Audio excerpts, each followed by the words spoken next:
आज की कहानी एक सच्ची घटना पर आधारित कहानी है जो वाकया मैं आपको सुनाने जा रहा हूं। इस तरीके की घटना आप या फिर आपके किसी पहचान वाले के साथ जरूर कभी ना कभी घटी होगी। ये उस समय की बात है जब ज्यादातर गरीब छात्र शहर में पढ़ने के लिए किसी आश्रम या फिर मठ आदि में रहकर पढ़ाई करते थे।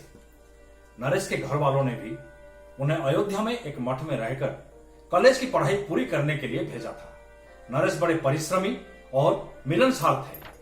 वो जल्द ही सबके साथ घुल मिल गए। आश्रम के मुखिया एक स्वामी जी थे जो बड़े ही विद्वान और ज्ञानी थे। नरेश जल्द ही स्वामी जी के प्रिय छात्र बन गए। स्वामी जी अक्सर धर्म शास्त्रों के बारे में चर्चा करते हुए बहुत सारे बातें बताते थे, मगर नरेश को इन सब चीजों से कोई लगाव नहीं था।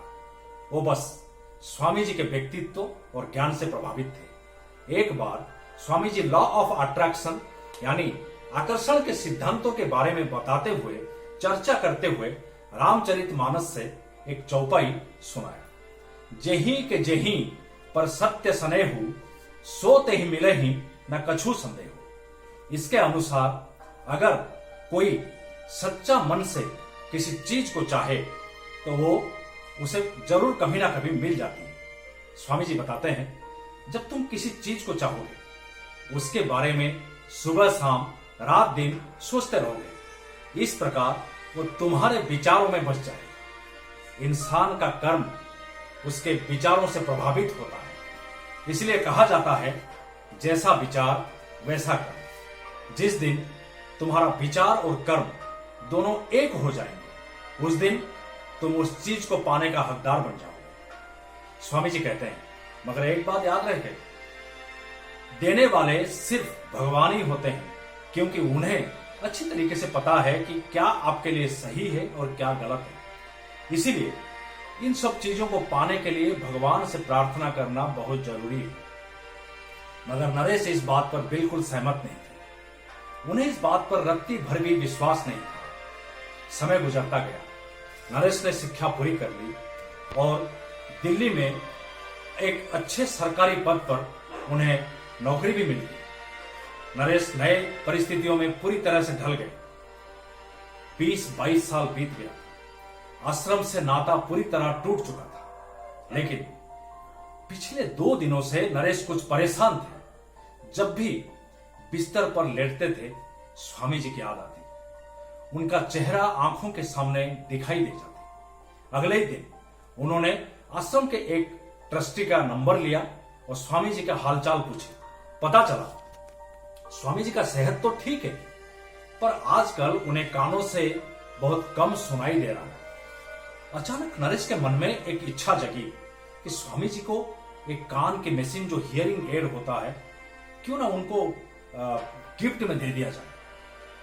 ये विचार मन में आते ही उन्होंने एक ऑडियोलॉजिस्ट से बात की और उनके कहने पर उनके द्वारा बताए गए एक अच्छी और महंगी वाली कान की मशीन खरीदी। अगले ही दिन सुबह 8 बजे तक अयोध्या आश्रम में नरेश पहुंच चुके थे। आश्रम के बाहर ही एक छात्र से उनकी मुलाकात हो गई तो नरेश उससे बातें करने लगे। नरेश ने उससे पूछा, बड़े स्वामी जी कैसे हैं? ठीक है, लेकिन अब कानों से उन्हें कम सुनाई देता। इलाज हुई कि नहीं? डॉक्टर आया था, कान की मशीन लगवाने के लिए बोला है। मशीन तो लग गई होगी? अरे कैसे लगेगी? डॉक्टर ने जो अच्छी इलेक्ट्रॉनिक्स वाली महंगी मशीन बताई है वो यहाँ पर अयोध्या में जो छोटे शहर है कहाँ मिलती है? वो तो दिल्ली जैसे बड़े शहर में मिलती है। दिल्ली से मंगवा लिया होता। स्वामी जी कहते हैं, आश्रम का जो धन है वो सिर्फ विद्यार्थियों के लिए है। अगर वास्तव में मुझे इस मशीन की जरूरत होगी तो ईश्वर दिल्ली से खुद ब खुद भेज देंगे। नरेश को इस बात को सुनने के बाद उनके पूरे शरीर में जैसे कंपन शुरू हो गई। वो उस विद्यार्थी को साथ लेकर के स्वामी जी के कमरे में गए। वो सचमुच बहुत वृद्ध और कमजोर हो चुके थे। मुश्किल से नरेश को पहचान पाए। बगल की मेज पर ही डॉक्टर का पर्ची पड़ा था। नरेश तब हैरान हो गए जब उन्होंने देखा उस पर ठीक उसी पावर और उसी कंपनी की, उसी ब्रांड की मशीन हियरिंग एड का नाम लिखा था जो वो दिल्ली से लेकर आए हैं। नरेश अपने आंसू रोक नहीं पाए।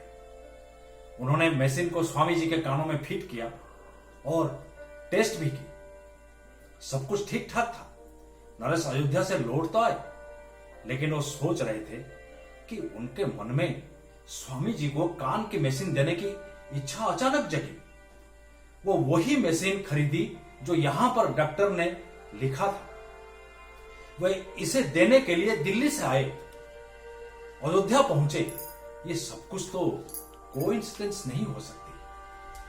नरेश आज लॉ ऑफ अट्रैक्शन यानी कि आकर्षण के सिद्धांतों को अच्छी तरीके से समझ गए थे। दोस्तों, इस प्रकार की चमत्कार तभी संभव है जब आप अपने आप को पूरी तरह से ईश्वर के चरणों में समर्पण कर देते हैं। दोस्तों, ये कहानी कैसे लगी आप जरूर इसको कमेंट पर बताइएगा। जाते जाते फिर मैं हमेशा की तरह इस बार भी वही कहना चाहूंगा, आप जैसा कोई नहीं, आप किसी से कब नहीं। अगर खुद पर है भरोसा तो जरूर होगी पूरी मन की आशा। दोस्तों, हर सोमवार आप मेरे YouTube channel PK the storyteller पर सुन सकते हैं एक नई कहानी। तब तक के लिए स्वस्थ रहें, मस्त रहें, तंदुरुस्त रहें। धन्यवाद।